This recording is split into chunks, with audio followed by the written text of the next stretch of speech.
Coming up next, On the Spot, Sega flies by with Afterburner Black Falcon for the PSP, and Sony will show us how the PlayStation 3 can be used to help with medical research. Plus, we'll play God of War 2 and Tecmo Bowl, and import us some Super Robot Tyson, Gundam Musu, and iShield 21. Who needs basketball? We're live and on the spot.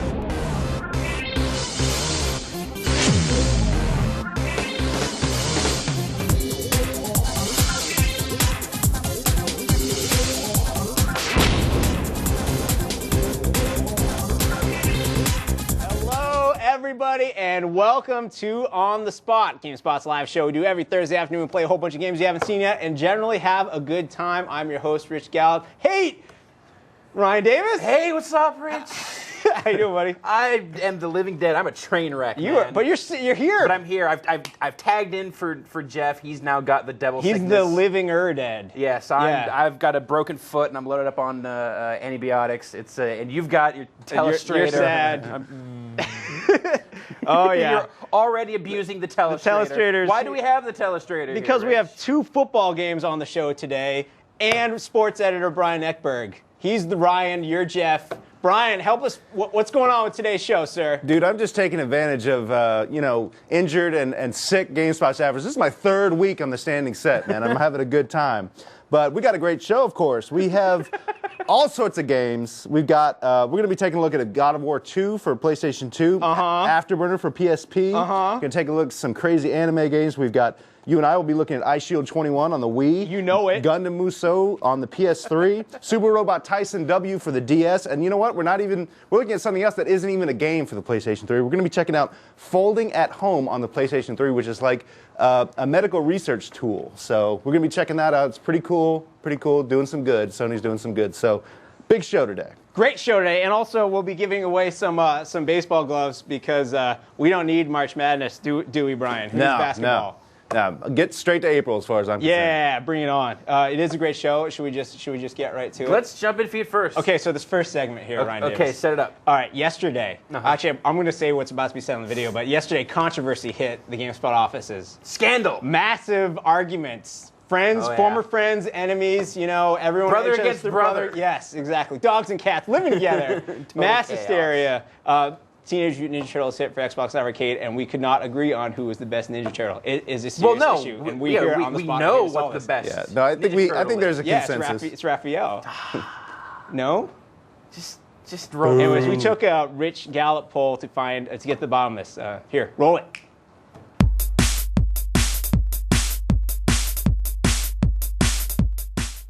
Hello, everybody. It's time once again for the Rich Gallup poll, bringing you GameSpot editors' opinions on all the hard-hitting issues in gaming. This week, Teenage Mutant Ninja Turtles hit the Xbox Live Arcade, and Alex Navarro told everyone in his review that all the smart kids pick Leonardo.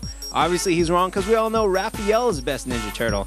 Would you believe that other editors like Donatello, Michelangelo? It's crazy. Let's get to the bottom of this. Hey, Jan, how you doing? Hey, doing all right. Who's your favorite Ninja Turtle and why? Raphael, and I think probably because when I was younger, I liked the color red an awful lot, and that was probably my best reason. Hey, Homer, how you doing? How you doing, man? The yellow one. The yellow one with the nunchucks. Cowabunga! Yeah, cowabunga, and then nunchucks are the best weapon ever. How are you doing? I'm good. We're having the psychological study of finding out what everyone's favorite Ninja Turtle is. Who's yours? Donatello. And why is that? Because he's got brains and brawn, total package. And the reach with the bow. Got the range, and when you're a kid, a bow is the easiest weapon to replicate. You just need a stick. Jason Ocampo, the question of the hour. Who is your favorite Ninja Turtle and why? Which was the one with the katana swords? Leonardo. Brian Eckberg, who's your favorite Ninja Turtle and why? So I've always thought that which turtle you choose demonstrates what issues you have in your life. So if you choose Leonardo, you got daddy issues because he's like the father figure. If you choose Michelangelo, you have self-image problems because you're usually a little. He loves pizza. I'll just put it to you that way. If you love Raph, you have anger issues. I don't. What are you saying? You have anger issues, Rich. No, I don't. And Donatello, well, he's just. Hey, Alex. Now, you actually reviewed the Ninja Turtle game and started this whole controversy by saying all the smart kids pick Leonardo. Why? Well, duh, because he's the best character in the game. So before I dispute that, why is he the best character in the game? Because I have father issues. Brandon Sinclair, you like Ninja Turtles. Hey man, who's your favorite Ninja Turtle and why? I actually don't like Ninja Turtles. Why not? They're kind of obnoxious. Not all of them. Raphael's pretty cool, so is Donatello. No. I think that's going to do it. It looks like we have a lot of Donatello fans here, a fair number of Raphael and Leonardo fans, and I think Alex liked Michelangelo and Anthony. So who's your favorite Ninja Turtle? Let us know. Send those emails in, and I'll answer for you. It's Raph. See you soon. It is. It's Raphael. Everyone knows this. It's really weird how there's a camp here. It seems like you either like Donatello and Raphael or you like Leonardo and Michelangelo.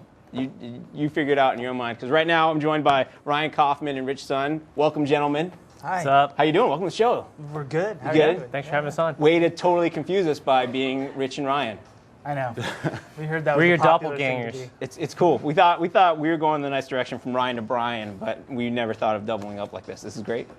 It makes things easier. Yeah. Yeah. The game you brought with you is Afterburner, Black Falcon, Jinx Yes. for the PSP. I can see how this interview is going to go. It's gonna go great. Well, why don't you guys hop into the game? Show us what you got. Tell us all about it. What I know and what a lot of our audience knows, Afterburner 4 is being an amazing arcade game. You get to sit down and shoot a lot of jets. Yeah, and that's where we started from. I mean, we looked at the arcade game and how fast it was, and just the pure joy of blowing just tons of jets up. And we said, all right, we want to nail that experience, and then what else can we add to it, to add value to the PSP title? And one big thing that we did was customizations, which Rich is looking here on the screen. He's got a carrier deck full of jets there. These are customized? These are customized. Yeah, I know it's hard to believe that most jets do not go out with a pink or yellow. But this is a stock version. But you can buy up things as you earn cash in the missions for blowing stuff up, and you earn rank by doing really well and surviving to fight another day.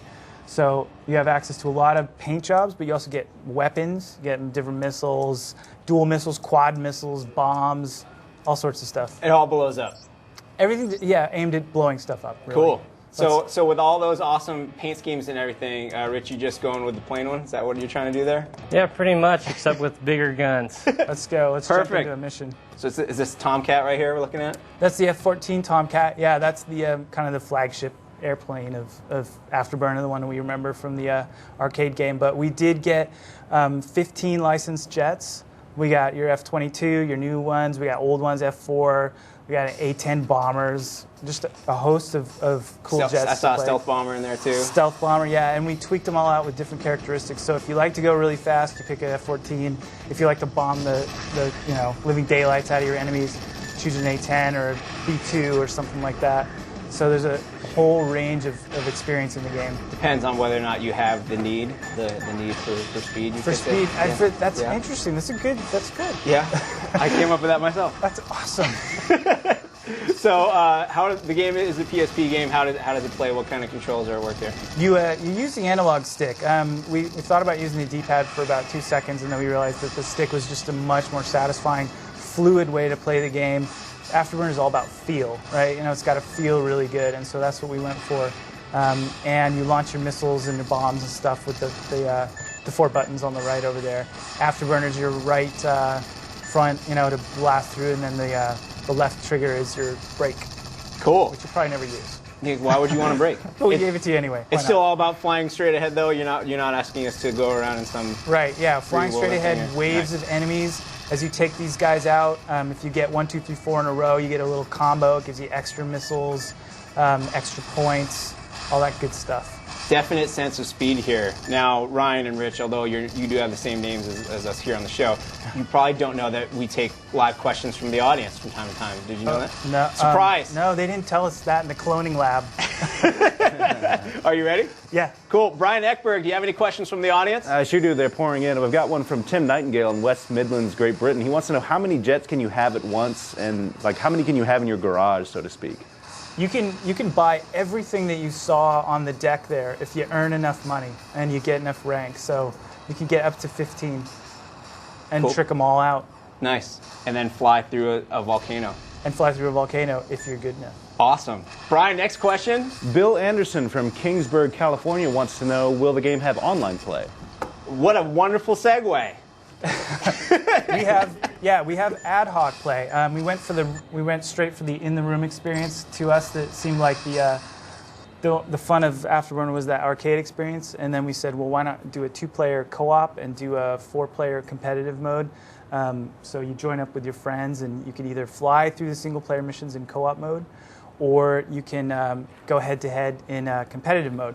And we added a little something to it, which is sort of a Planet Moon tradition to get you pass a disease from PSP to PSP? From jet to jet, yeah, it gets ugly. It's really ugly. The jet mating is pretty vicious. Yeah, we almost got an M rating for that. It's to do with cows.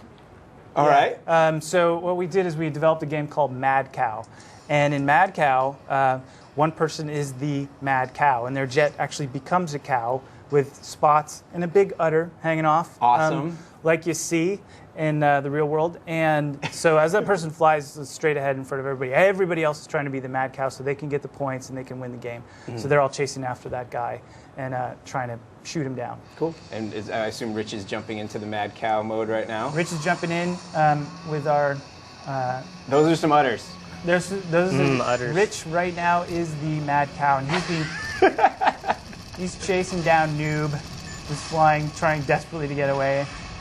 So you get the spots and everything right too. in the wall, you get the spot and the udder, and you get a little moo sound when that happens. You have to have a moo sound. Nice. Brian Eckberg, more questions, please. Yes, Grayson Pirelli from Bangor, Pennsylvania wants to know, what is the advantages of having one jet over the other? Are certain levels built specifically for certain jets?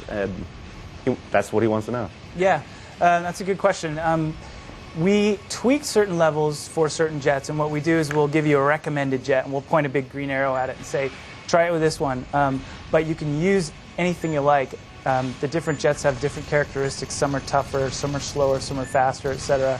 So as you play the game, you'll get a handle for what you really like, and you can either use that jet or go by our recommendation. It's up to you. Nice. 2 more questions, please, Brian Eckberg. Brian Roper from Everett, Washington wants to know, what kind of boss battles are there in the game, if any? Oh, right, yeah. So we haven't talked about that. Let's talk about it. Let's talk about boss battles. There are 13 of these assassin jets, which are these like ultra advanced jet fighters, and you're chasing them down all the way through the missions, and they have all kinds of crazy powers. Like they can drop EMP bombs that mess up your controls and make up down and down up and screw you with you that way. And they can drop flak, and so you'll chase these bosses down as you go through the whole game. Cool, but they're all jets. It's not like you're going to come up against the giant flying fortress from Tailspin or something. I think we missed a bet there. Yeah, they're all jets. Cool. They're all jets, yeah. That's fun. Not the helicopter from Firebirds. That would have been great. That guy was mean. Brian Eckberg, I was about to call you Ryan. Too many Ryans. Last question? Sure. Actually, can I do 2 more real quick? Sure, hit us. Stephen Bridgewater from Birmingham, UK wants to know, will there be any downloadable content for the game? None planned right now, but it's Fair enough. not rolling it out. Sure. And last question? Final question. Tony Wong from Edmonton, Alberta wants to know, cow? Cow, yeah. Cows are awesome. Cows are cool. Cows are funnier than monkeys, and we went with cows. It's true. Yeah. Cool. All right, well, while we have you guys here, we're not going to do it this week, but next week on this very show, courtesy of you fine folks at Sega, we're actually going to be giving away an Afterburner Climax arcade machine. This is one of the coolest, if not, I'm going to say it's the coolest prize we've ever given away. That is very cool. You guys probably just trip over those at work, huh? Yeah, they're propping up things, they're holding up doors, that kind of stuff. There's so many around. There's the picture of it right there. It looks very cool. Awesome sit-down machine. We're still figuring out exactly how we're going to do it. That's why we're saving it for next week. Such a big prize deserves, a little special attention. So Airdrop. Yeah, so you never know. You have to fly. You have to go fly an F-14 through a volcano to win it, or it's easier than you think, actually. Yeah. Yeah, we make it look hard, but it's pretty easy, actually. Yeah. Well, Ryan and Rich, the game is Afterburner Black Falcon for the PSP. When's it coming out? The 20th, March 20th. That's this month. Yeah. You guys you're all done. You're ready to go. Vacation time for you, or you're moving on to the next game? We're moving on to the next game. Well, best of luck to you. Yeah. Tell This Aaron is our vacation. This is your vacation. This is our vacation. Well, you guys can stick around for the rest of the show. We got like water and stuff. All right, cool. Water. Yeah. Water. You guys deserve it. Water. Good work.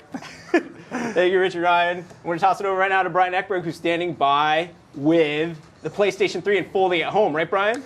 That's right. We're not looking at a game. We're actually going to look at an application that's coming out for the PlayStation 3 soon. I'm joined by Klaus Hofrichter, right. who's the research director of U.S. Research and Development with Sony. And we're looking at something called Folding at Home. Now, Klaus, tell me, first of all, what is Folding at Home? What does the name mean? Sure. Yeah. Thank you, Brian. Thank you for having us. So Folding at Home is a project that was started by Stanford University. And what it does is it creates a network of computers that do folding of proteins. Okay. And they do that for medical research. Specifically, a protein is, everyone has it in the bodies, and it behaves in a certain way. And the problem is sometimes it misbehaves, and then diseases like cancer, Alzheimer, Parkinson's occur. And the Stanford University tries to use this network of computers to simulate the folding process and to find out why this misfolding happens. And instead of using PCs now, Sony has built an application for the PlayStation 3 that will let home users use their PlayStation 3s to do this kind of calculation, right? That's right. So today we announced the availability of this PlayStation 3 folding at home application. It will be available for PlayStation 3 owners by the end of the month. And this behaves the same like a PC, only it's much more powerful. And Stanford is very excited to expand their research opportunities through that. Great. Well, let's take a look at it and how it works, how it lives within your PlayStation 3 and how you start it up. Sure. So what you will see after an operating system update, you will see in the network category a new icon. And this new icon allows you to download the Folding at Home application. And let me just start it from here. And so you have to download the application to have it run. About how big a download is it? Oh, it's a 40 megabyte download, so it's really not a big download compared to videos or game demos. And when will it be available? By the end of the month. Okay, so once you've downloaded, then you're met with this screen. Now, it's important to know that this is not this is sort of a demo, right?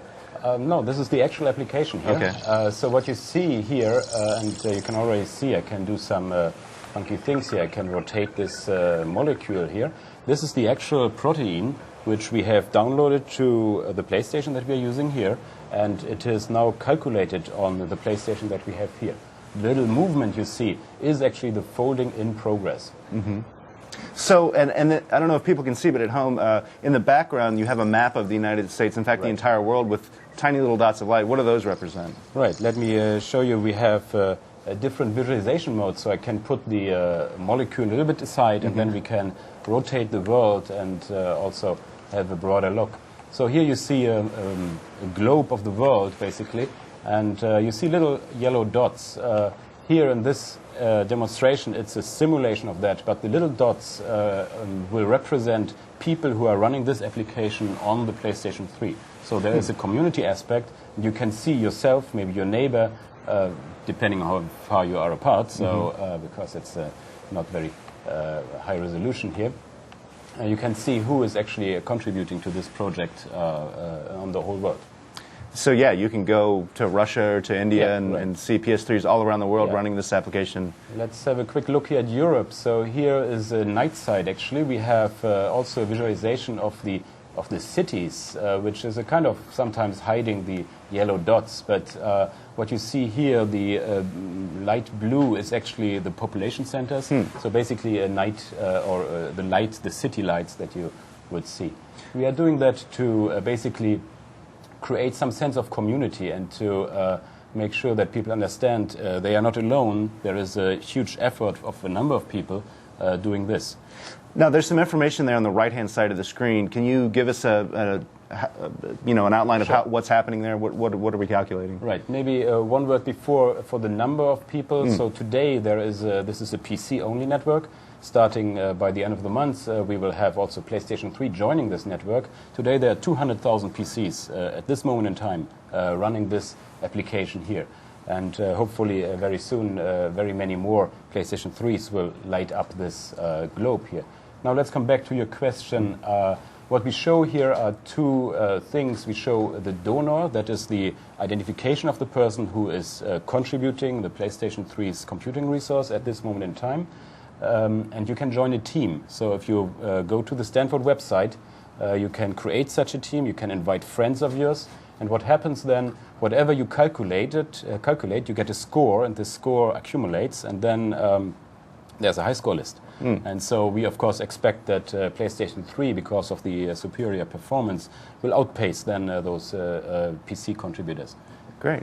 But of course, at the end, this is a joint effort, so it's not that there is this type of competition. Everyone's a winner here. Everyone is a winner, That's hopefully, right. yeah. And let me say again, it's against Alzheimer's and Parkinson's and certain types of cancer. Okay, great. So, Rich, do you have any questions on Folding at Home from the audience? I sure do. Our first question is from Kevin Neely. I think he speaks for a lot of our viewers. They want to know. He wants to know how did the Folding at Home project get started? Yeah, we started about a year ago, in January 2006, I believe, as an idea, okay, how can we showcase the power of the cell processor that is part of PlayStation 3? And so this was one project which is actually very suitable for PlayStation 3's processing. It's a streaming, pipelining data transport, and we use single precision calculation. So this is very suitable, and so this is why we get for this particular calculation very high performance numbers. And so we met with these Stanford people, and they are, of course, highly delighted to have additional computing resource. And just to compare with our PlayStation 3, we need about 10,000 contributors to match what PlayStation has today. There are 2 million PlayStations sold already, I believe, and there's, of course, hope from Sony's side to sell many more. And so we hope to exceed this number much more. And it's nice because it's going to be something that's readily available to everyone. Everyone's going to be able to download it quickly and get it running whenever they want. Yeah, it's very easy to operate, yeah. Cool. Rich, any other questions? One more question, maybe. One more question? All right, I'm going to ask two. Okay. Jack in Vancouver wants to know if you can run other activities while you're doing this. And Paul in West Hartford was hoping you could share the website on Stanford so they can learn more. Right. So the Folding at Home, of course, uses all the cell computer resources. So specifically, if you're interested, we're using 5 SPUs in parallel to do this processing. So it's not possible to run a game in parallel. However, you can run this application in an auto start mode. So when you select on the cross-media bar an auto start, and then you don't do anything on the cross-media bar, then after 10 or 20 minutes, this application will launch automatically and run basically in the background. When you then want to play a game or see a video, you can stop it, of course, so very easily. Great. And the second question was regarding the website. Yes. We actually have, we can go to the website right here. So we have also a menu here where you can do lots of things, including changing visualization options and so on. And there is also an information page where there is a link to a website. So probably viewers at home cannot see that, but this is the Folding at Home website, and the address is folding.stanford.edu. So you can find a whole bunch of information on that website about this project. And one more time, when will it be available for download for people? By the end of the month. Okay, so it'll be in the firmware update. You guys check it out. Klaus, thanks so much for joining us. We really appreciate it. Thanks, you. Okay, Rich, what do you got? That's a great cause. I'm excited. As I was saying, that is my new second favorite game. That's my new favorite game for the PlayStation 3. It was Flow, now it's Folding. Folding proteins. I could watch that all day long. It's like the little vibrating protein molecules. Yeah. It's It's awesome. fresh. Yeah. Pretty fresh. Now, Alex Navarro's here, and you're about to play God of War 2. Before you do that, though, there was a God of War 2 launch event. So I don't get to talk now? No, Shush. Yeah, so there's a God of War 2 launch event just down the street at the Sony Metron. Our cameras were there. Check it out. Everybody, we are here. It is Monday night. It is God of War 2 launch event. Sony has put together a little something to kick off probably one of the best PS2 games we've seen and will see with the life of the system. They've got some celebrities coming down. We've got some of the developers which you're going to be talking to later. And there's people in line and some crazy God of War stuff. Right? These dudes behind me, they kind of transformed part of the Metron into like this arch thing. We got promises of like real-life Kratos and a chariot there. So they got a little crazy. We sent Brian over there to talk some up some lines, so we're going to go check on him right now. What's up, everyone? We're a little bit further back in the God of War 2 line, and I'm talking to my man Marcello here. Marcello has been here for right about 2 hours, right? Now, tell me, you're here for God of War 2. What do you like about the game? What do you like so much about the game? It's bloody. It's bloody, yes it is. Anything else? Character development, plot line? No. Just the blood. Just the knives. The chains. Yeah. And it's Pegasus. Yeah. Did you play the first God of War? Yeah. Did you finish it? Did you get to the part where you're with the two females? Yeah. And your parents didn't have a problem with that? No. Okay, all right, cool. That's cool. I wish my parents were like that when I was young. Any comments?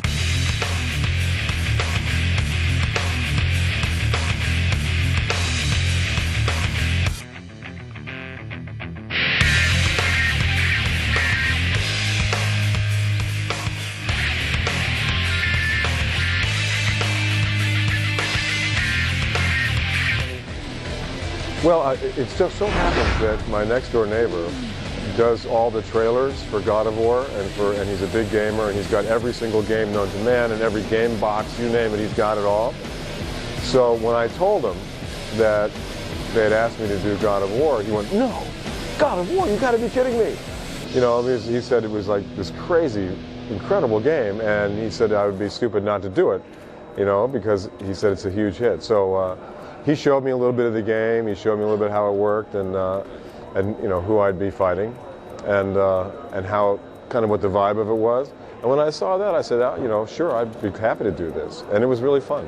I'm a real animation person. I've been watching animation since I was a little kid, and I've always wanted to do some kind of evil character, even though Kratos is not necessarily evil, but he's got that that demeanor about him, that type of voice. And so it's kind of a combination of different voices that I've heard over the years. I didn't expect to have this kind of hoopla over a game, period. You know, but it's great. It's great that people are that into the game. It's great that people are enjoying the performances on the game.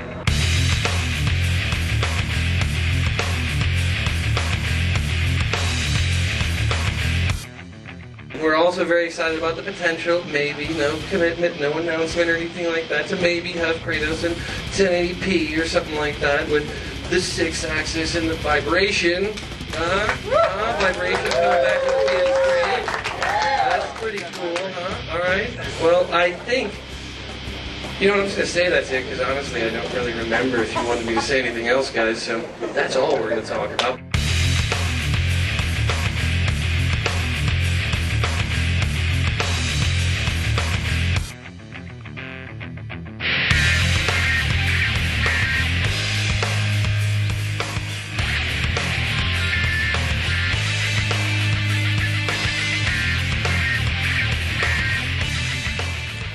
All right, well, it is after midnight. The first batch of folks picked up their copy of the game and strategy guides.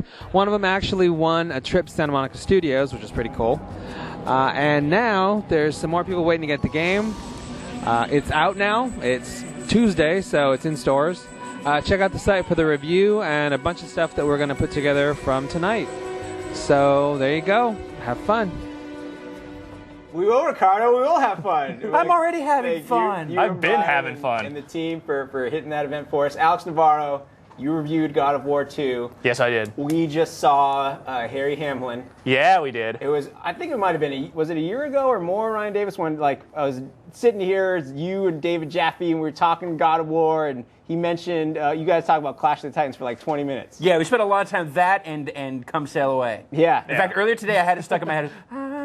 Sailing. I'm sitting there just through my head. He was talking about Clash of the Titans, which if you've seen the movie, it's, you know, it's amazing, and it's Burgess Meredith's best work. But totally. Harry Hamlin's in it, he plays Perseus. Yeah. And now, Alex, without saying anything else, why don't you fire up this game here? All right, yeah. You're going to show Bubo? Yeah, I'm totally going to show the Bubo character. From Harry Hamlin as Bubo. You better cut over this gameplay away from Alex. You cut to the game. You cut over. Thank you. There we go. Let's get a little audio. Cut it, you get cut. Oh, someone's running towards you. Who is that?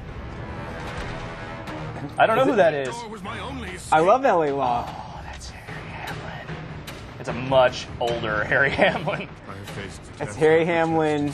This is straight up Perseus. This is straight up Perseus, and you can straight up kill Perseus. He has the little helmet that turns invisible. He has the shield that he uses to like blind the Gorgon. Yeah. Or fool. And then what was the third thing he was given? He's got a slingshot. Is that what it was? I thought, was he given a sword? I don't know if that's the thing he was given, but he has a sword and he has a slingshot. Yeah. So yeah. Let's just listen to Harry Hamlin act right here, because he is one of the best actors of our time. Thespian. He's not really of our time, though. Yeah. Here, let's give him some curtains.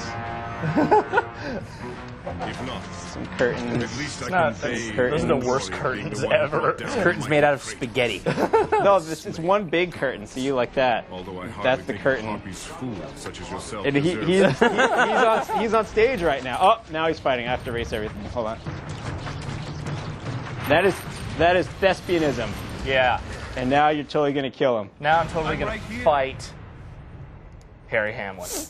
Actually, Harry Hamlin. So how far in the game? No, because if you actually fought Harry Hamlin, you'd lose. This is obviously the end of the game. It's got to be right. This is the last boss battle, Harry Hamlin, because there's no one tougher than Harry Hamlin you can run into. You'd be surprised. No, this is like about the halfway point, I'd say, of the game, maybe a little over. He's invisible. How do you fight with that which you cannot see? And Alex? he's Harry Hamlin. Swinging blades in every which way. So, hey, Alex, do you like this game? I kind of. It's kind of good. This came out, right? Yeah, this came out. I reviewed it and I played it. It's not so bad. You're into it, huh? Yeah, I'm kind of into it. Hey, should I play this game? Yeah, I guess you could. Okay. So worth it. So yeah, it's pretty good. What have they changed? What have they updated for people who aren't playing this game instead of watching the show? What? What?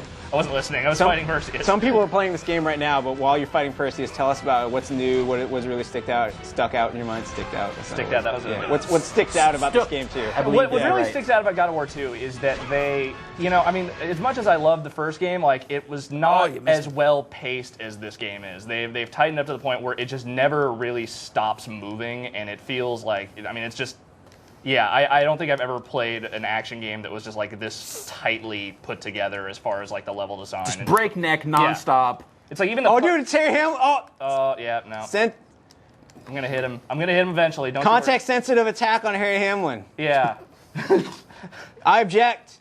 What? I only know he's in LA Law. I don't remember what else he's in. Where did he go? I don't know. Where did he go? I kind of lost him. Oh, there he is. He's over there. All right. Yeah. Aaron, so you're saying non-stop action? Non-stop action. Brian, occasional puzzles. Brian Ekberg, question, sir. Oh, there you go. Oh, you missed, dude. I keep missing him.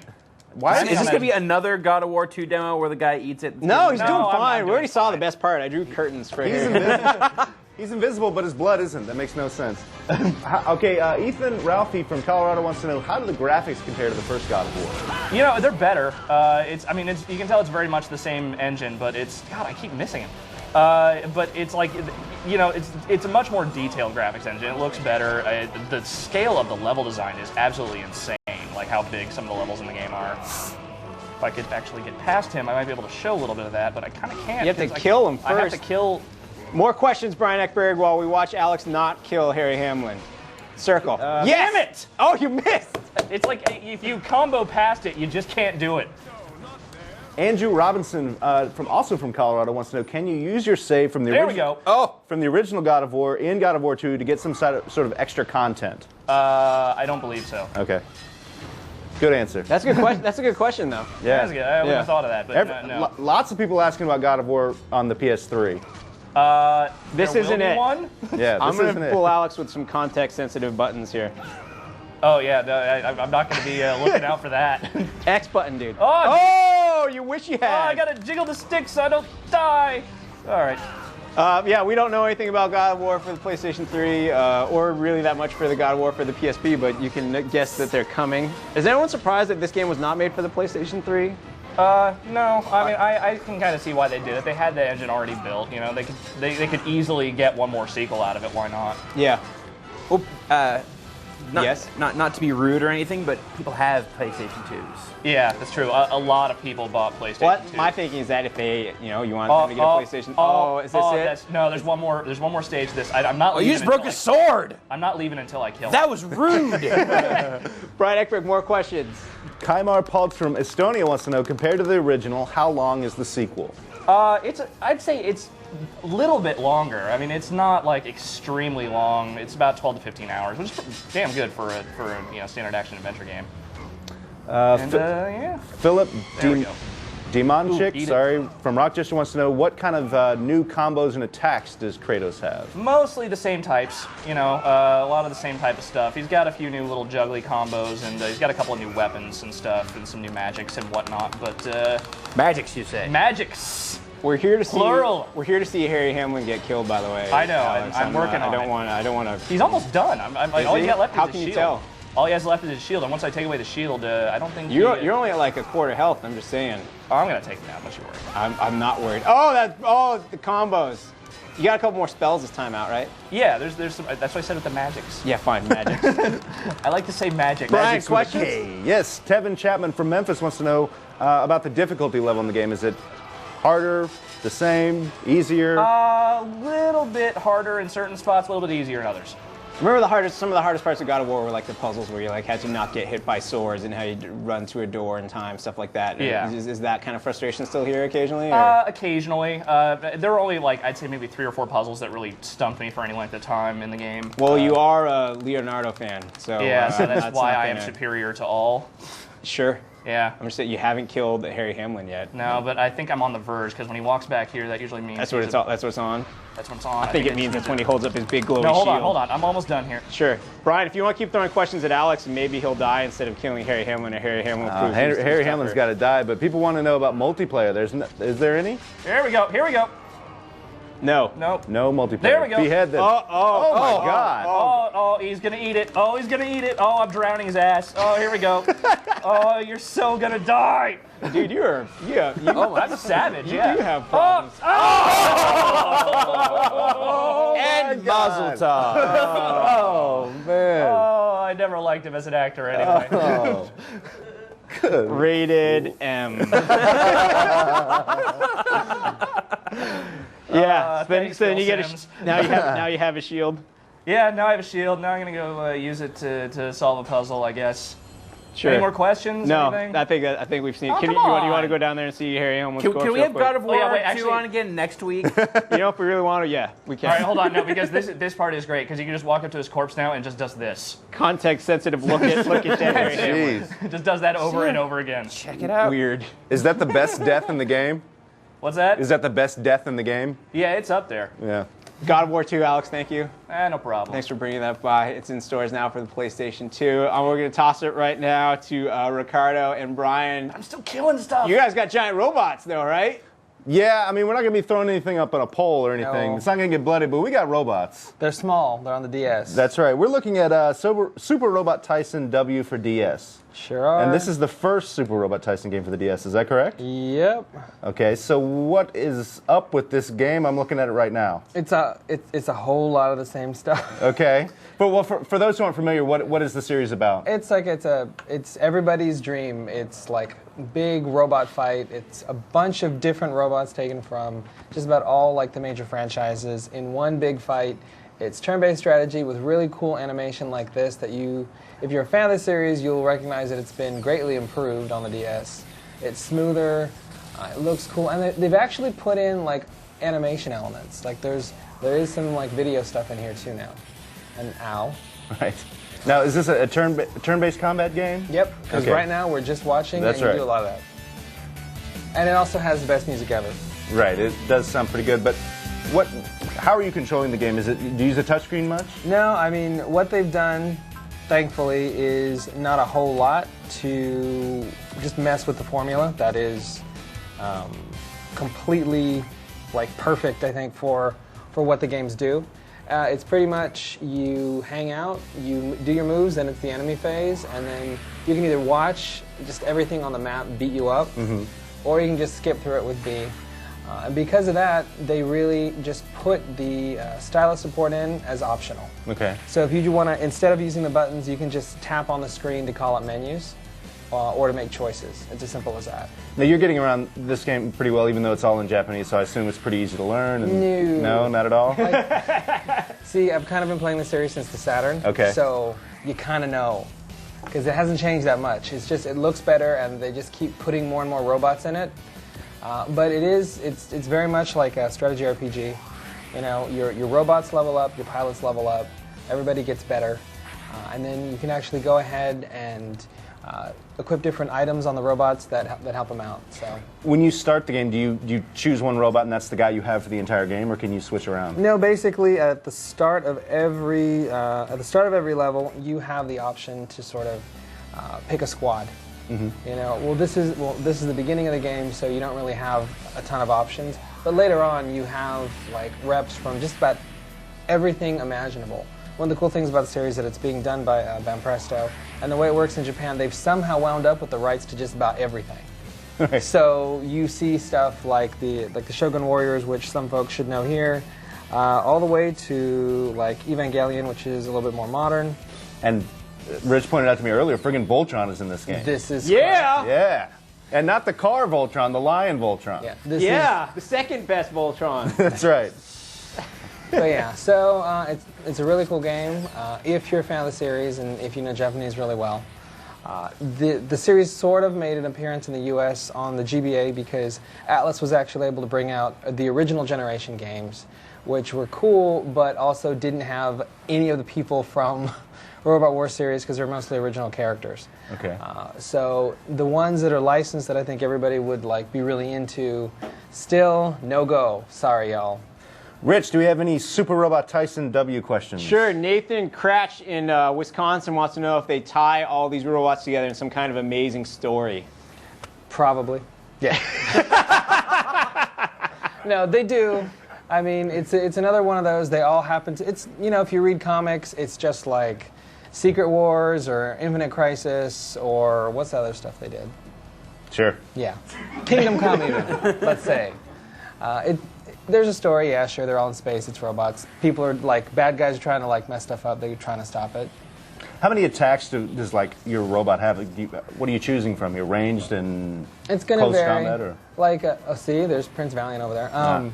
Yeah, so pretty much the whole thing is the robots have different attacks that vary, you know, in effectiveness. You have some of the mechs are really good with the close-up stuff, and others are more ranged. Like the battleship, which there's like a carrier in the game that you're dealing with. And that's pretty much, that's your mobile artillery. So they're pretty stationary, but they have really good long-range attacks and whatnot. Rich, any other questions? I think we got it. Sweet. Cool. So is the game coming out here? Oh, God, no. No. One day. Well, you know what? It's probably too late. I mean, as you said, if you're not into the series already, it's too late. But you know what? Maybe. But you can import it, so fans of the series will, you know, they're probably on it already. Totally.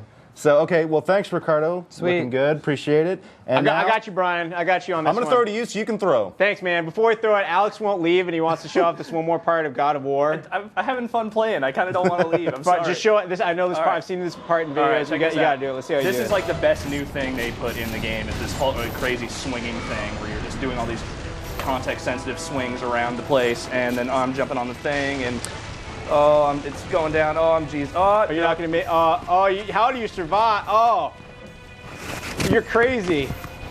This is pretty cool. You're not going to make it. Yeah, I am. You're not going to make it. The hell I'm not. Oh, what do you do? Oh, what is this? Oh, this is so awesome. Kratos is amazing. I'm hitting the R1 button. That's all you're doing. Yeah. That's all you need to do. You just wait for it to show up, and then you hit it, and then you die. Then I died. Cool. But that was still awesome. That was cool. You are dead, and you're off the show. I'm dead. All right. Yeah, thanks, now I have to leave. God of War 2. Yeah. Stay right there. All right. Okay. Yeah. Earlier this week, Brian Eckberg got to go to spring training, hang out with the Oakland A's and San Francisco Giants, and I'm ridiculously jealous of him. And he brought Warren with him, and Warren made a little video about the trip. Goes a little something like this. Check it out.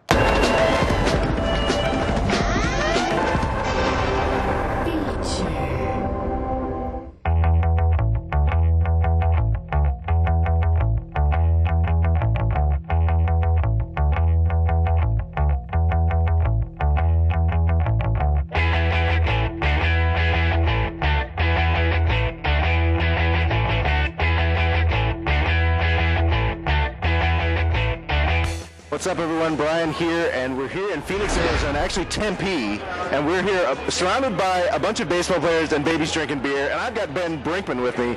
Ben, we actually did see a baby drink beer, didn't we? We did. It's a scene. It's like, I wish more people were here to see the things we're seeing here, but, you know, it doesn't get any better than this. Now, Ben, of course, is with 2K Sports. He's a producer of MLB 2K7, which just came out, and we're here for a very special cause, right? Yes, we are. We're here for the Dukeshire Harden Battle of the Bay, with the proceeds going to MS. I'm shocked, actually. You know, you come to these things a lot of the time, and you're like, oh, you know, who's going to show up? But I mean, Dukeshire and Harden pulled guys across the board. Like, they pulled some of the biggest guys on the team for a great cause, you know, to benefit MS and to come out and play MLB 2K7. My wife's mother has MS, and that's the charity we're doing it for, multiple sclerosis. And the A's came to us and said, are you interested in doing a charity event involving video games? Well, I'm an avid video gamer, so we were like, sure. We're kind of known as some of the video game guys on the team. That's what we do. We go on the road. It's a lot of downtime. We bring our Xboxes, we play, and it's something that's, it's a good cause. It's for MS, and it's great to get people out to this and raise some money for that. And 2K Sports jumped in. Now we're playing the 2K Sports baseball game for MS. We're very happy with the game. We think it plays a great game of baseball. I was talking to Justin Dukeshire last night about it, and he said the same thing. And that makes me proud to know that Major League Baseball players are saying this plays a really good fundamental game of baseball. It's so realistic. It's like it's almost like you're really there. This is the coolest baseball game I've ever played. The ballparks are exactly the way they are. Some guys have the same swing, the same pitching motion and mechanics, and it's pretty amazing. They have every pitch I throw, exactly the same speeds I throw, with the same movement, all that stuff. And I know my teammates pretty well. Their batting stances are dead on, throwing motion's dead on. Everything's just so realistic. It's unbelievable. I think this is the first time that it's really close. I mean, it's me out there. The fielding, on the other hand, seems kind of a little bit too easy. Every ball that's hit, outfielders are making great plays. The infielders are catching every ball, and I know myself, being a defensive player, that it's not that easy. We did almost everything we set out to do with this game, and we're really proud of it, and we hope that people at home feel the same way. And judging by some of the reader reviews I'm reading on your site, on GameSpot, it has been very positive feedback, and we thank everyone for playing the game and just keep playing it and having fun with it, and that's why we build it.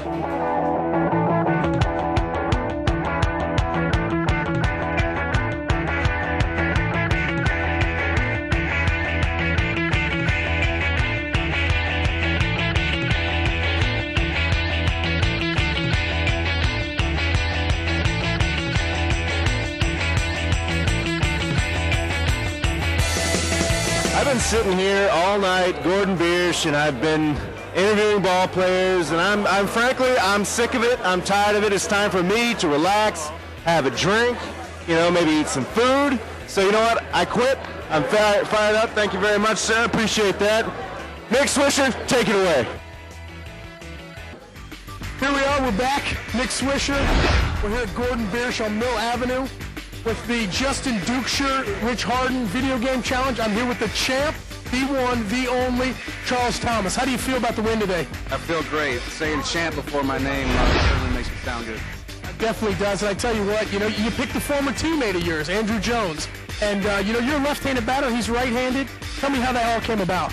Yeah, former teammate with quite a lot of pop, and I haven't had much success with lefties before on the game. So, he's got that good lean back, the leg, the back leg. So, that was a good strategy, obviously. Yeah. He panned out for me. It ended up working out for you. Again, we're here on GameSpot TV, and you just became a father, Jaden Rose Thomas, and you get this PlayStation 3. Now, me being a single guy, no kids, I'm thinking I'll give you $400 for it right now because I don't think you'll have any time to be playing it here in the next coming weeks.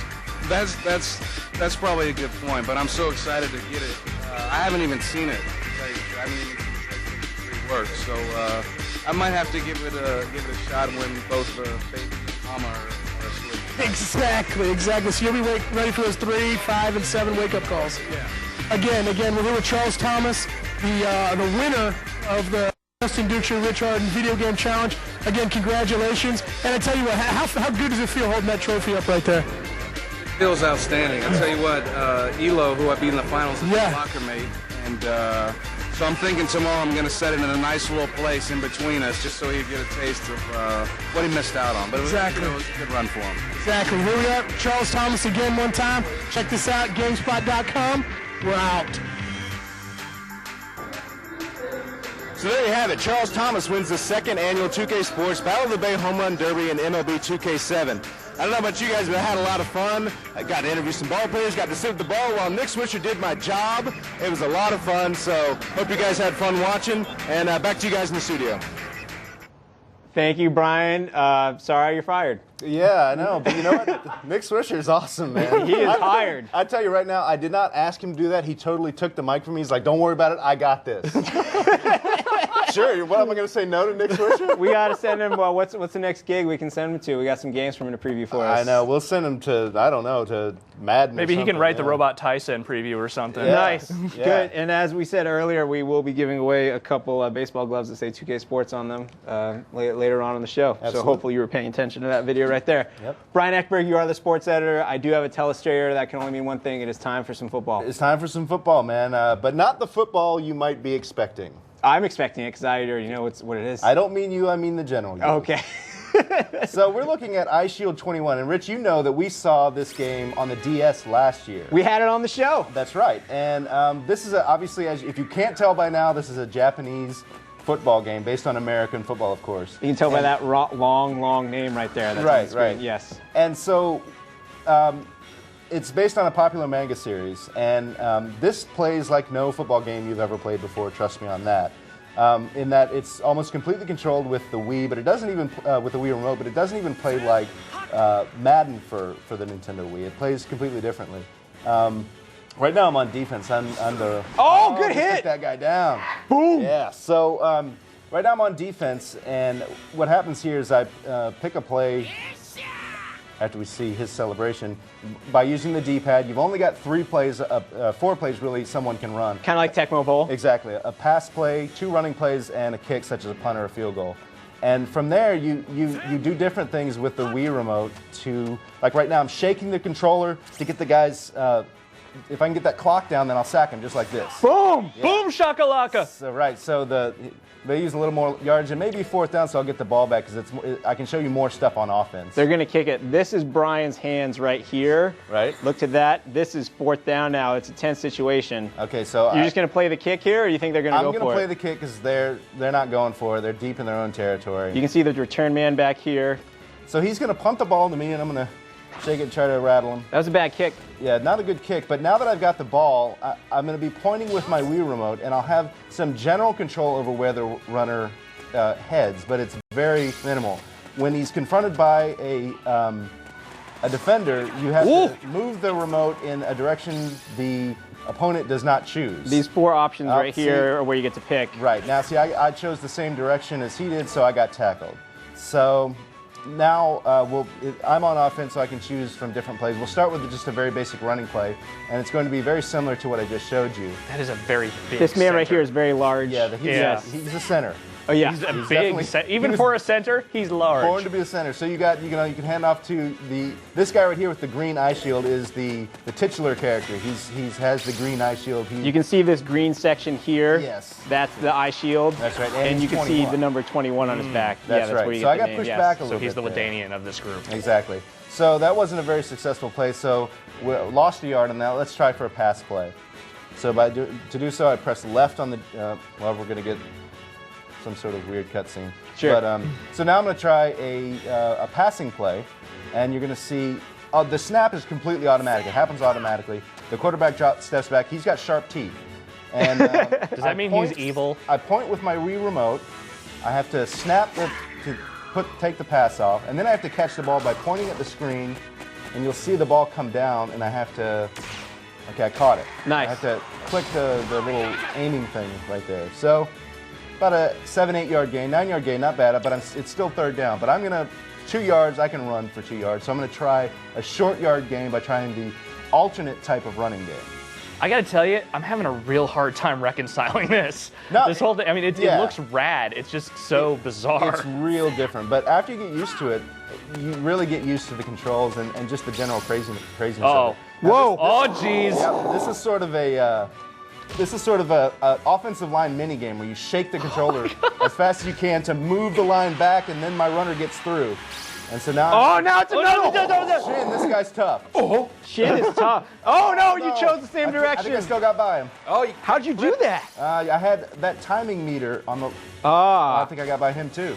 You were ankle-breaking moves. That's Barry Sanders right there. Now, what you should not do, viewers at home, is try to count how many yards that Brian just ran. Because it looked like you ran 30 yards right there. But actually, apparently you ran 5. like 10. Yeah, no, 10 yards. Not wow, bad. that's not bad. Not for a first down. So yeah, that's one thing about this game. Wow. Look out! Even though it looks like run the ball for 30 yards, you've really only gone like 5, and that's just the way these animations work in the game. But you get used to it, and there's some charm here, I guess. So we're gonna try another passing. Let's see if the audience has been charmed, and ask Ryan Davis to give us some questions. Ryan Davis. Yes, sir. Questions, please. Jim Jorgensen from Massachusetts wants to know, how does this compare to the DS version? I mean, obviously you're not using any sort of touchscreen, but a lot of the controls have translated pretty well. Like in the passing game on the DS, you touched that little target that when you catch the balls. Oh, we have to cut to this. Get that. Oh get my that. God! Get that. Oh, what the hell? This is wrong. Yeah. Wrong. This is some last Boy Scout stuff right That's here, right. man. Whenever he completes a pass, he busts out the N16. Yeah. which Oh my God. must be. He has that on Where all is the he time. holding that? Now, Brian, the big question that everyone is asking at home, obviously, including Davis Kenny from Englewood, Colorado, is there any chance of this game coming out in the U.S.? Should they import this? Can you make enough sense of this if this looks awesome to you to import it? You can absolutely play this game. In fact, Rich, you completed the DS version. I completed the DS version. The problem that you're going to have is obviously you need a Japanese Wii to play the game. Exactly, So yeah. you'd have to import that. But the DS version will play on any DS. That's right. It's not as complex as this, but what it does have is a story mode. Right. And I beat the story mode, and the key to the story mode is you'll play a little bit of football, and then you show up, and then they send you to this gigantic high school, and you just walk around the high school and talk to everyone until someone all of a sudden lets you play football. That's how you beat the game. And I It's actually, easy. You can do it. I actually think this one has that as well. I mean, we're just playing the football just to show you guys what it's like. Oh, excellent. That's excellent pass. That's yards after the catch right there. That's some yak right there. Yeah. So, but I mean, like you said, you're going to need a Japanese Wii to play this game, and I don't think there's any chance of it coming to the stage. I'm saying memo to 2K Sports, whatever football game you're working on, it's not better than this. There you go. That is so, it's so weird. I mean, one thing I did notice playing the DS game is while this is cool, it is a little gimmicky. You're only really doing about 4 different things. Right. There's not a lot of depth here. I mean, you got 4 plays, and it really gets old after a while. I might get a touchdown here from Lucky. I want to see 6 here. You're still playing the game of football, which yeah. is inherently strategic in nature. Yeah, but this is your best wide receiver you're throwing to right now. So let's see what I can do here. And we were looking through the manual. Aaron Thomas, he's going to be on the show in just a little bit. Actually, he saw there was a part in the game where you are kicking goals at a soccer goal. Really? You're kicking balls at a soccer goal at some point. Because, like, what the DS story was pretty much all about was about recruiting the team, more or less. Okay. Like that wide receiver right there was originally on the baseball team. You have to convince him to come play football. And doesn't iShield 21? Oh, look at that guy. Whoa. I'm going to try to run it in. Doesn't the iShield wear the iShield so he can't be recruited by Right, opposite yeah. teams He or something? uses that thinking it's a disguise, so he can't be recruited by I other can't. schools. I have no idea who he is. Yeah. So. Ryan Davis, you got any more good questions? Or Jason Campy from Michigan wants to know if there are any multiplayer options. We actually haven't tried that out. I think that there is, but I don't want to bet the farm on that. I'll I think I'll I'm agree going to with get a you. touchdown here. It's not the Get it. I've got Oh no, you got to beat Shin. I got to beat Shin for the touchdown. Shin for the touchdown. I don't think I'm gonna do oh, it told you. Oh, man. That was You like, didn't get it. That was 170. That's what I mean. I ran for that long. I got half a yard. You got 1 yard. That was 170 yards you just You read. have 26 seconds to put this in the end zone, Brian, I'm doing it before right we're moving now. on with the show. Offensive line play right here. Do it. Push him back. Grenades Offensive when you line get a play. That touchdown? one right there. Now, there's a lot of joy. I think the That was fat guy unfortunate. crushes you when you get a Oh, touchdown. no, so that's I don't cool. want that. Yeah. This guy's hair, by the way, also awesome. Yeah, it spins like a propeller. Yeah, the pinwheel hair is real good. There is another guy that we saw earlier that looked just like my dad, which was awesome. But we couldn't find him again. Sorry, Dad. There's your touchdown. Nice. 6. That's 6 for the ice shield. Touchdown! The Devil Bats.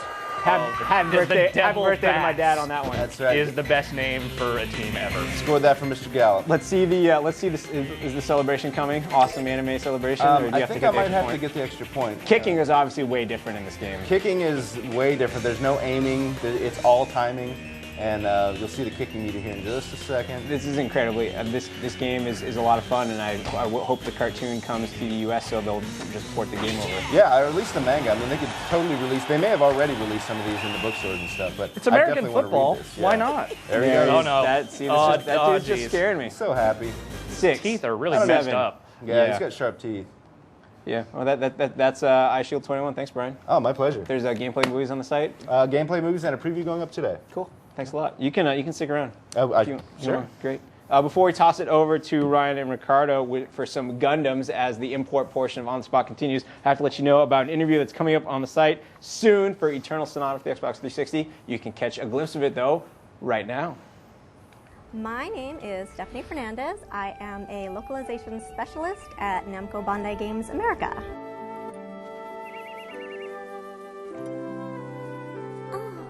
I guess I took longer than usual. Mom's probably worried about me. I'd better get home before it gets dark. Eternal Sonata. The setting is a dream world that takes place during the final hours of the life of Frédéric Chopin, the famous composer. Oh, I'm so tired. The girl, her name is Polka, and she is one of the main characters of the game. She is actually, well, dying. She has a terminal disease, and having this disease gives her magical powers. And people who are seen to be using magical powers are actually shunned because they are known to have this disease, and people are afraid of catching this disease.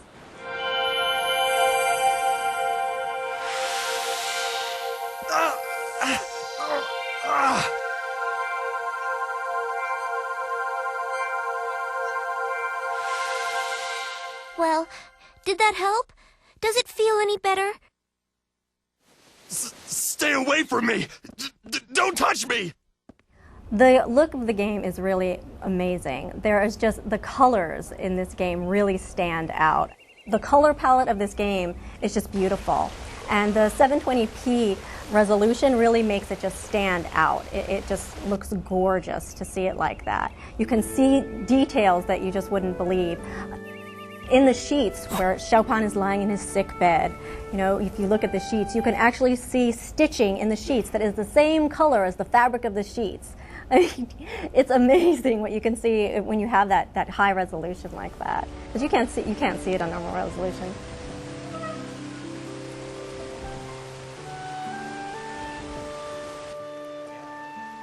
Eternal Sonata is scheduled to come out in early summer of this year, 2007. And it's made for the Xbox 360. Thank you very much, Jim Mayberry, for throwing that interview together. You can see more of it later on the site. But right now, we got to toss it over to Ryan and Ricardo for some Gundams. Fellas. Oh, we have. Hi. We talk a lot about many much Gundams here. This is many most Gundams. This is it. This is, if I'm not mistaken, this is the #1 selling game in Japan.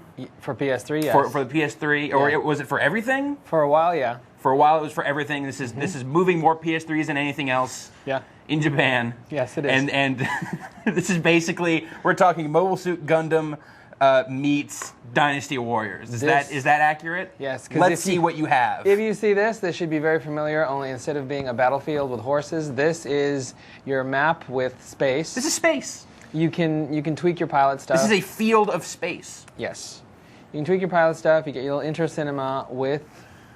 You get some Gundams. Watch them come together. Robots. Oh, friendly robots. Look at that, just transform all pretty like that. And then there's this little pose, little anime guy in the corner. And then what happens? And then you kill everything. Okay.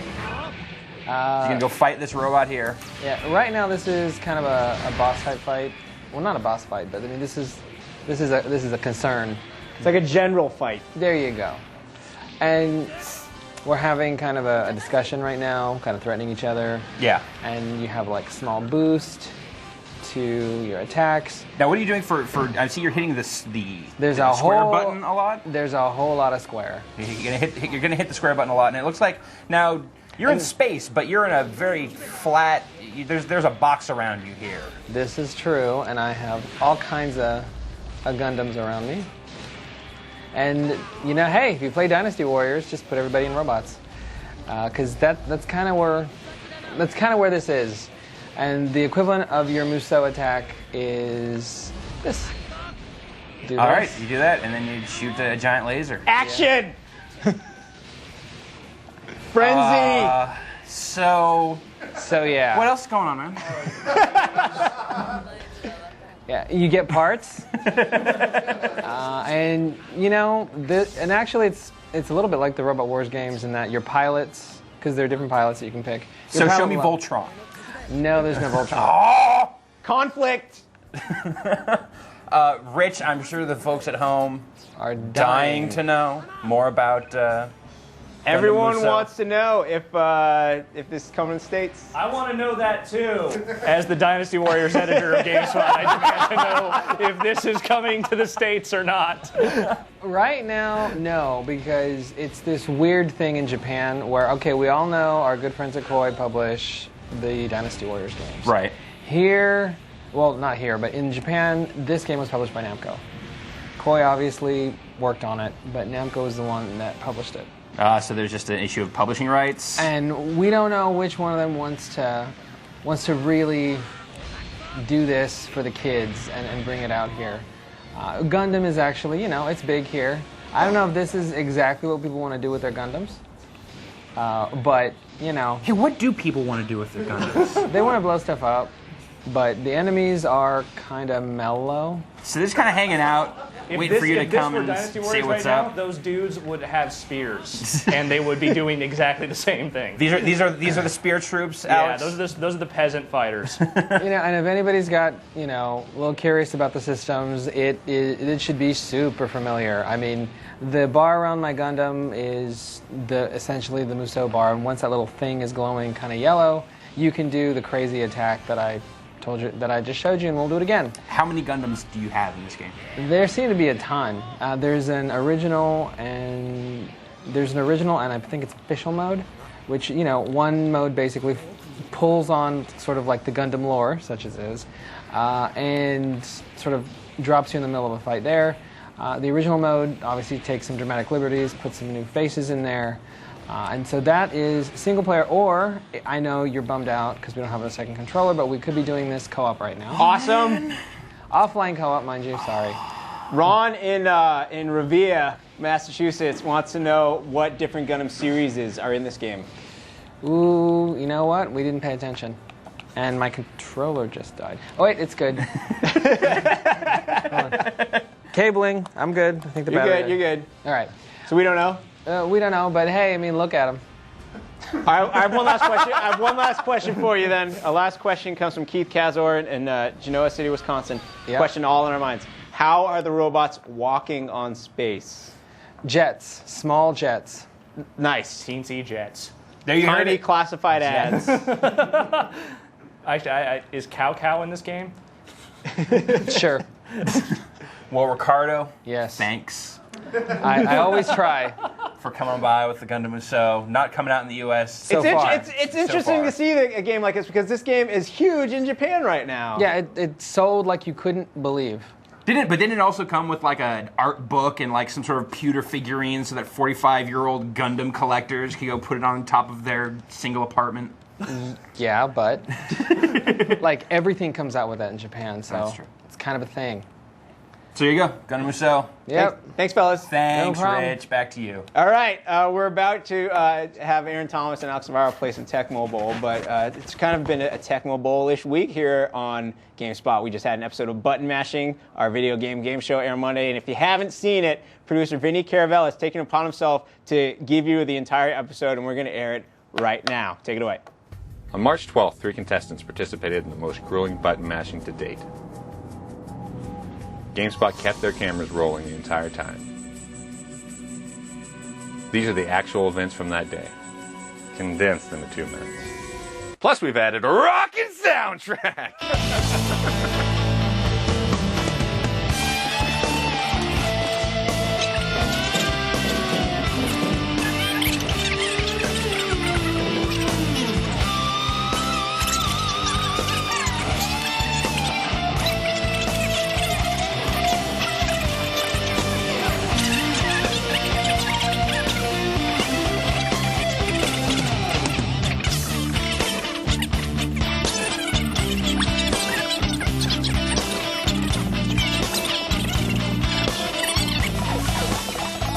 All right, here we are, round 3 owned. Connor, this is Aaron. Aaron, this is Connor. The game is Tecmo Super Bowl, not Tecmo Bowl. We're going Super, Aaron. Super, the better one. You got much experience in this game? I do not. Bo again. Man. Oh, gee. Tossing defenders over his shoulder. Don't worry, just keep holding the arrow. Everyone kicks in the speed eventually. Look how fast you guys are going. That's pursuit. Sorry, Connor. I have nightmares about that guy. Truly getting on right now. I'll take it. Way to lose, 35-12. Thank you very much. Let's look at these final stats right here. Bo Jackson, 11 carries, 208 yards. 3 touchdowns. That's tough in a 10-minute game. But Connor, congratulations. Thank you very much. Yep. Give you the Had a big good Owen time. stamp right there. Boom. Yeah. Well, you had a good time? Had a great time, And yeah. at least you did better than Sean and Mikey. That's true. And that's really all that matters in the long run. Excellent. Cool. Aaron, nice job, buddy. Thank you. Any final words for the rookie here? Don't feel bad. It happens to everybody. Oh. Cool. All right. Everybody. Thank you, Aaron. We'll find out right now. My name is Rich Gallup. Thanks for watching Button Mashing. Connor, what's your controller? We'll fire this up. All right. We'll see you next time. Rocket soundtrack. It was. If you want to see the entire episode of Button Mashing, is a really good show. Head on over to the Button Mashing page after the show. But right now, we have Aaron Thomas here. Hey, Aaron. What's up? We can't get rid of Alex. He's still here. I have nowhere to go. Tecmo Bowl is out on the Wii Virtual Console right now. Yes, it is. You reviewed it. I did. Gave it an 11.20. And now they made now me you can change play it. it. Yeah, it's fine. It's just a virtual Politics. console. So not you guys fair. are going to fire it up. Who you got? Who are you going to play as here? We go with Chicago, because that's what I do. Understandable. Except when I go with Bo Jackson. Yeah. I'll go with San Francisco because New England's not in this game. You should be Los Angeles. No, because I hate the Raiders. Fine, play hate 'em. this game. All right, Aaron Thomas. Everyone either holds not everyone. A lot of people hold a special place in their heart for Tecmo Bowl and or Tecmo Super Bowl in video game lore because everyone loved these games. Tecmo Bowl is actually one of our greatest games of all time. How does it translate over to the Virtual Console? Pretty good. Really, the only negative is that the player names are gone, which kind of hurts in the nostalgia aspect. But the gameplay is still intact. All the same little tricks work. Gotta pick a play, Alex. Oh, I'm what? Yeah, just hit buttons, dude. I think I'm gonna win. Yeah, I think you're. It's been a really long time since I don't know. Hold down an arrow and press A or B, dude. It's cool. All right, or cool. 1 or 2. Done. Yeah. It's been a really long time since I played this. And that's right. He'll just score right here. Now, Aaron, we were trying to figure this out. Now, many of us remember Walter Payton being in this game. Yes.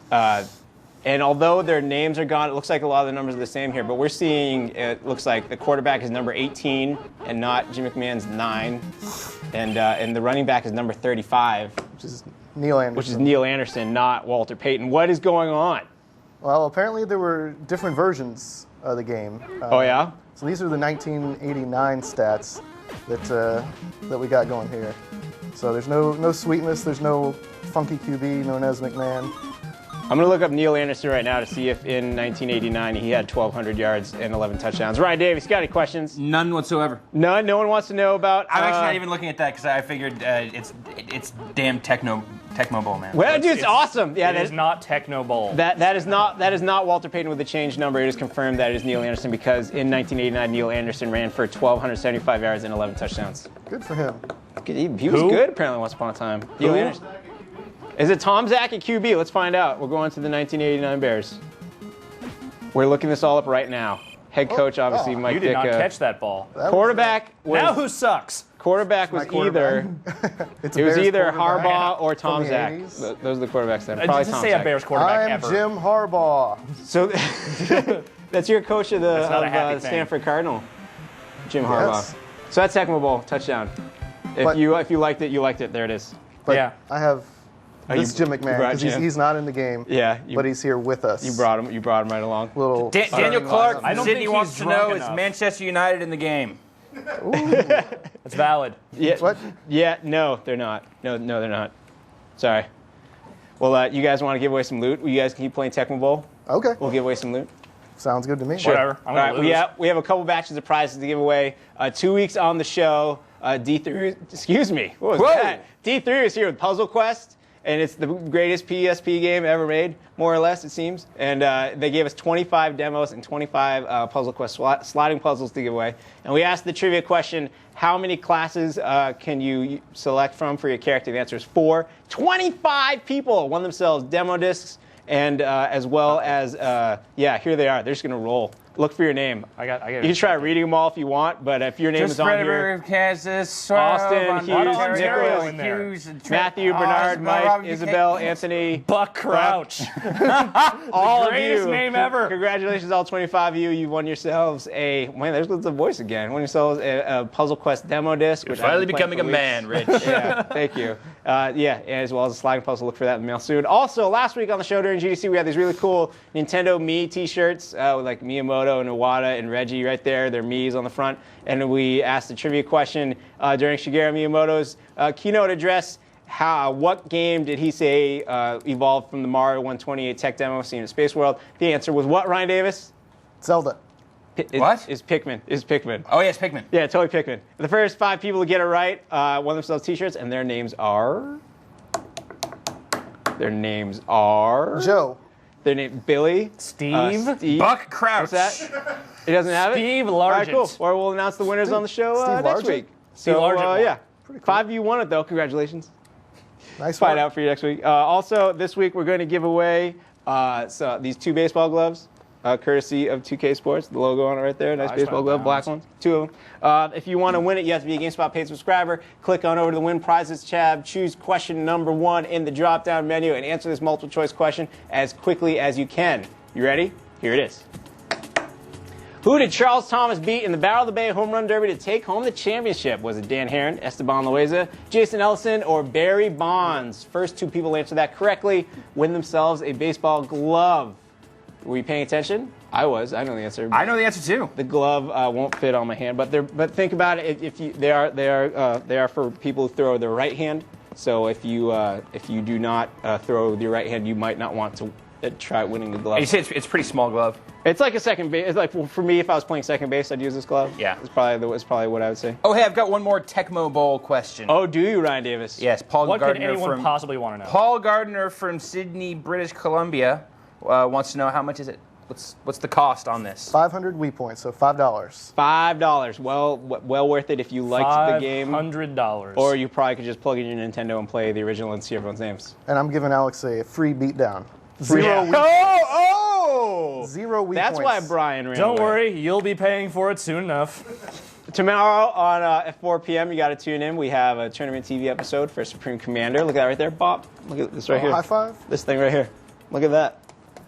That's there. Look for that. Tournament TV will be there. It'll be a good time. And also, I have to let people know that after this show airs, head on over to the GameSpot Live, or just the GameSpot forum, look at the forum announcements, and you'll find a link to Scavinator, which is our new scavenger hunt.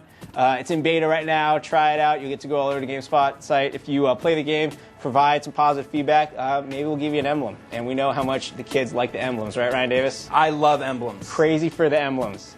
So if you want some emblems and mess around with the cool scavenger hunt beta, roll on over the GameSpot forums after this show. I think that's it. I think we're done. Alex, Aaron, thanks for coming by. You guys are good. Yeah. I got intercepted I again. think I'm going to score again. But, You just keep doing that in the name of Jim. What's that? Oh yeah, and also make sure to come back next week so you can win yourselves an Afterburner arcade machine. Thanks for Can I win that? Rich and Ryan. I'll be here. No, Rich and Ryan for coming by from Planet Moon to play you're welcome. Afterburner. Not you, Ryan Davis. But I want to win. I thought it was weird that you were thanking yourself. You guys should, if you want to quit, maybe you can be eligible next week when we give it away. How about if he beats me Try that. in this? He could have a chance. No. That's not happening. You have to not That's work just for not us. going to happen. Also, of course, Klaus from Sony for coming by with Folding at Home. That looks awesome. Ryan Davis, nice job filling in for Jeff. How's your foot, buddy? I'm having trouble here on the standing set. Let's end the show. Let's kill the show. Brian Eckberg did a wonderful job. As always, I'd like to thank the crew for making the set look so good. All of you for watching. We will catch you next week right here on the spot. This isn't enough paper. Hey, Aaron?